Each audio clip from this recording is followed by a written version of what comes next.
So now I am going to discuss about the bootstrap evaporative cooling system. You can see very well in the figure that the air from the ambient air is entering inside the engine and it is being rammed. Then this air enters into the main compressor, and main compressor from there it goes to the combustion chamber, then to gas turbine. Power is being generated in the gas turbine.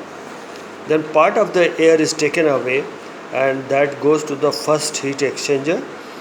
It is going to the first heat exchanger, and from first heat exchanger it is coming to the second compressor. One more compressor is there. There are two compressors, one main compressor over here and one secondary compressor is over here. Then from secondary compressor, after getting compressed, this air moves to the second heat exchanger, and from second heat exchanger it goes to the evaporator and then to expansion turbine. Now this expansion turbine, the power of the expansion turbine is being utilized for the second compressor to compress the air which is coming from the first heat exchanger. Now the cooling arrangement for the first heat exchanger and second heat exchanger is the rammed air. The ambient air which is entering, and the rammed air, it is being used for the cooling purpose of the first heat exchanger and the second heat exchanger. So in that way it is the complete line sketch of the bootstrap air evaporating cooling system. Okay, from this second cooling turbine the air enters into the cabin. Now this same thing has been shown on TS diagram, that is from 1 to 2, that is the air is being rammed, but actual ramming is 1 to 2 dash, and from 2 dash to 3, that is the compression in the main compressor, but actual compression is taking place from 2 dash to 3 dash, and from 3 dash to 4 it is coming into the first heat exchanger from 3 dash to 4, and from 4 to 5 second compressor, that is the second compressor over here, second compressor, and from actual compressor is taking place from 4 to 5 dash, and again from 5 dash to 5 double dash, that is the cooling. 5 dash to 5 double dash, after second compressor it is being cooled from 5 dash to 5 double dash in the second heat exchanger, and after 5 double dash it is going to the evaporative cooling system. Evaporative cooling system, extra heat exchanger is being provided, which is filled either with the water, ammonia or glycol. Any of the solution can be there, so that when it goes on the height at 20,000 feet above the atmosphere, then the pressure is being reduced and it gets boiled and extra evaporative cooling take place. So this is the TS diagram for this your bootstrap evaporative cooling system. Now if Q tons of refrigeration is the cooling load in the cabin, then quantity of air required for the refrigerating purpose will be Q will be MA, that is the mass required for the refrigeration, 210 Q is the load on the cabin, CP T8 minus T7 dash, that is inside the cabin. 7 it is entering, expansion is taking place from 6 to 7, actual expansion is taking place 6 to 7 dash, here it is entering into the cabin, so 7 dash to 8 it is being in the cabin. Therefore the power required to run the system P, that is mechanical work done, MA CP T3 dash minus T2 dash, main compressor, T3 dash minus T2 dash, and divided by 60. MA is the mass of the air, CP is the specific heat of the air, and it is in the kilowatt. So then CP of refrigeration can be given as 210 Q divided by MACP T3 minus T2, that is the mechanical work, or it can be written as 210Q divided by P into 60 also. Okay? So we can find out the COP in that way. Now let us concentrate one of the numerical, which is very important, and it has been mentioned in your book also. So numerical, that is, the following data refer to the bootstrap evaporative refrigeration system used for an aeroplane to take 20 tons of refrigeration load. Q is given. Okay, ambient air temperature, ambient air pressure, that is given 15 degrees centigrade and 0.08 bar. Then Mach number of the flight and RAM efficiency. Mach number of the flight aeroplane with which speed it is flying 1.2 and RAM efficiency 90%. Then pressure of air bled off the main compressor and pressure of the air in the secondary compressor. Main compressor and secondary compressor 4 bar and 5 bar. Then isotropic efficiency of main compressor and isotropic efficiency of the secondary compressor, both 90% and 80%. Then isotropic efficiency of the cooling turbine, it is given 80, that is also 80%.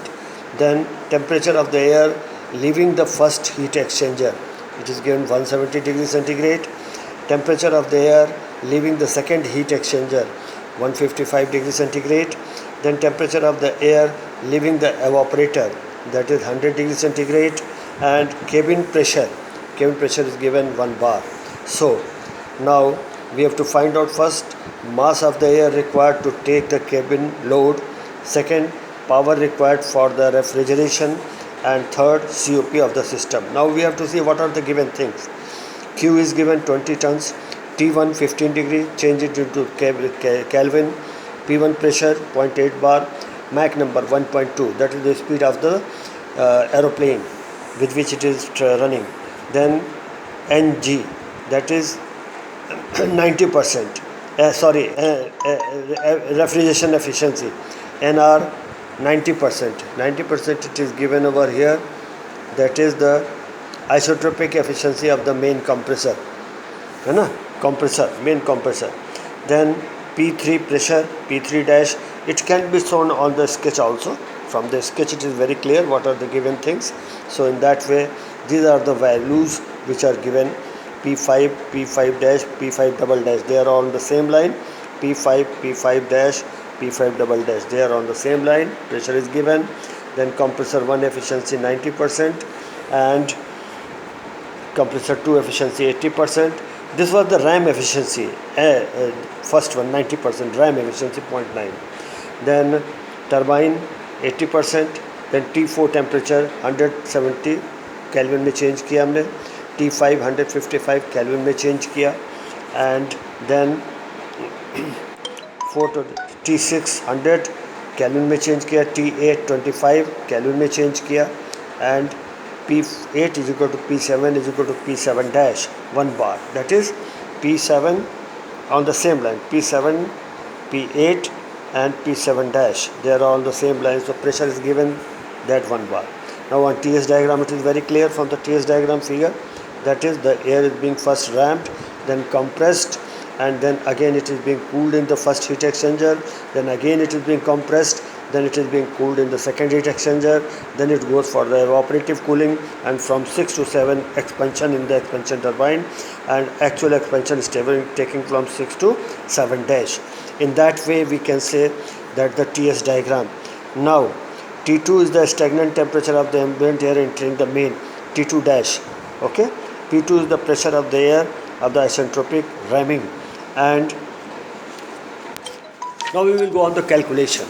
Okay, calculation is very simple. Calculation T2 dash, P2 dash, the T2 upon T1 is equal to 1 plus gamma minus 1 upon 2 into m square. M is the Mach number. From here we can find out T2. T1 is given to us. Next, isentropic compressor, P2 upon P1 is equal to T2 upon T1. यहाँ से हमने फिर निकाल लिया P2 की value, सभी value हमको मालूम है, निकल गया. रैमिंग एफिशिएंसी हमको मालूम है, रैमिंग एफिशिएंसी से हमने P2 dash minus P1 divided P2 minus P1, वहाँ से रैमिंग एफिशिएंसी हमको दिया हुआ P2 डैश निकल गया. P2 डैश निकल गया, उसके बाद फिर हमारा T2 T3 upon T2 that will be P3 upon P2 T3 upon T2 dash P3 upon P2 dash gamma minus 1, everything that we are treating it as an ideal gas, so we are getting all the temperature and pressure. T3 is equal to T2 dash into 1.25, वहाँ से हमारा निकल गया. फिर compressor 1 का हमको दिया efficiency, that is T3 minus T3 dash minus T2 dash. वहाँ पर हमने सब वैल्यू को लिखा, यहाँ से T3 डैश की वैल्यू निकाला. Now temperature of the air leaving the first heat exchanger T4 443 Kelvin, it is given. So from here we can find out T5 हो जाएगा हमारा T5 अपॉन T4, यहाँ से हमने T5 निकाल लिया गया. फिर सेकेंड कंप्रेसर की एफिशिएंसी दी हुई है T5 upon minus T4 upon T5 dash minus T4, यहाँ से फिर हम निकालेंगे T5 डैश. ठीक है. T5 डैश के बाद जो temperature of the air living the second heat exchanger that is given T52 dash 428 kelvin. Okay. Now अब उसके बाद temperature of the air living the evaporator T6 हमको मालूम है. उसके बाद फिर now for the isentropic process T6 upon T7 is equal to P6 upon P7 gamma minus 1 upon gamma. यहाँ से फिर हमने निकाल लिया T6 हमको मालूम है, T6 हमारा दिया हुआ है. उसके बाद फिर turbine efficiency actual increase in temperature divided by isentropic increase in temperature. यहाँ से हमने T6 minus T7 dash divided by T6 minus T7, यहाँ से हमने निकाल लिया T7 डैश हम निकाल सकते हैं directly. Now mass of the air required to take the cabin load का मास निकालने के लिए फार्मूला पहले भी हम पढ़ चुके हैं. 210 Q upon CP into T8 minus T7. 210 Q load हमको दिया 20 टन. CP हमको मालूम है, 1 एयर के लिए हम CP1 ले लेते हैं. T8 माइनस T7 ये हमने वैल्यू लिख दिया. T8 माइनस T7 हम निकाल चुके हैं.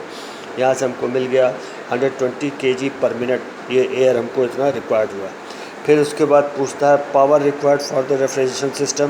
Power MACP compressor work, main compressor work T3 dash minus T2 dash divided by 60. MA हमको मालूम है, निकाला है, पहले हमने निकाल लिया MA इंटू CP1 हो गया हमारा T3 dash minus T2 dash, ये वैल्यू हम ऑलरेडी निकाल चुके हैं, डिवाइडेड बाई 60. पावर आ गया 206 किलोवाट, ये आंसर आ गया. अब उसके बाद बोलता है COP last, COP of the system. COP निकालने के लिए क्या किया हमने, COP of the system 210 Q upon P into 60. Q हमको मालूम है 20 टन, P हमको मालूम है पावर इज योर 206 लिख दिया हमने, तो आ गया 0.34 आ गया हमारा COP आ गया. इस तरह से 3 पार्ट हमने इसके निकाले. 3 part, that is the mass of the air which is required for refrigerating effect, then power which is required for running the system, and then COP. In that way we have discussed about the bootstrap air evaporative cooling system, which is very important and it may come also in the exam. And we have discussed about the TS diagram, how the system is working on TS diagram. Then we have solved one numerical, and the numerical was very simple, not very tough, very simple. All the data were given, and first attempt is what are the given things, क्या क्या दिया हुआ है उसको हम पहले देखते हैं. तो हमारे पास जो दिए हुए चीज़ें उसको हम पहले लिख लेते हैं. उसके बाद फिर we go for the TS diagram. उसका TS डायग्राम हम बनाते हैं. TS डायग्राम पर हम पहले हम लेते हैं रैमिंग का, उसके बाद फिर मेन कंप्रेसर, फिर उसके बाद कूलिंग, फिर सेकेंड कंप्रेसर, फिर कूलिंग, फिर finally evaporative cooling, and then we go for the expansion turbine, and from expansion turbine we go to the cabin, and air enters in the cabin from 7 dash to 8, and after that it goes away. And so we have to find out 3 things: mass of the air required to take the cabin load, second one power required for the